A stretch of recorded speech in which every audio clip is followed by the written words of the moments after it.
Motiver des équipes mixtes. Quand vous managez des équipes mixtes, l'enjeu est de travailler à deux vitesses. D'un côté avec des personnes à distance avec qui les communications informelles sont limitées, de l'autre avec des personnes dans le bureau que vous voyez régulièrement. Vous pouvez aussi avoir le cas de figure où vos collaborateurs travaillent en alternance à la maison et au bureau. Comment faire pour impliquer les équipes mixtes qui se voient par intermittence ? Comment faire pour valoriser tout le monde alors que vous devez manager ces deux vitesses ?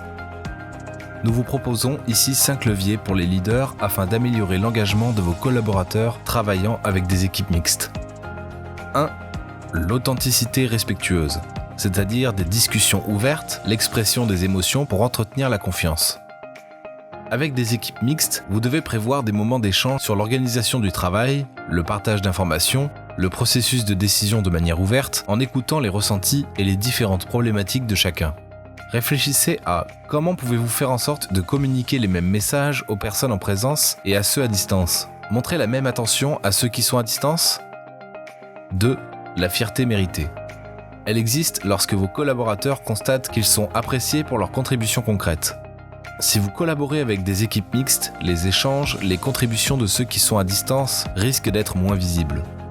Prenez le temps de valoriser ces échanges et ces contributions avec des messages de félicitations, une courte réunion pour reconnaître les contributions ou un simple appel téléphonique. Réfléchissez à comment pouvez-vous faire pour valoriser de manière équitable le travail des personnes à distance et en présence. 3. L'espoir réaliste, c'est-à-dire un sentiment partagé que les actions d'aujourd'hui amélioreront l'avenir collectif. Lors des réunions, prenez le temps de remettre les projets en perspective. Voilà d'où nous venons, voilà où nous en sommes, voilà ce qu'il reste à faire. Partagez aussi ce que cela va apporter. La reconnaissance en interne, l'atteinte d'un objectif important, la satisfaction de la hiérarchie. Réfléchissez à comment pouvez-vous transmettre des messages qui inspirent espoir. 4. L'aspiration, autrement dit la conviction qu'il est possible de réaliser le meilleur potentiel du groupe. Elle vise à répondre à la frustration et à créer de la motivation. Prenez le temps d'établir d'abord pour vous et ensuite pour votre équipe. Comment répondre aux contraintes du travail à distance, mais surtout quelles opportunités ils apportent pour l'efficacité collective, mais aussi pour l'évolution de chacun. 5. La passion réfléchie. La passion réfléchie est le sentiment qu'on éprouve dans un fort engagement personnel, avec des défis passionnants favorisant la créativité et les initiatives.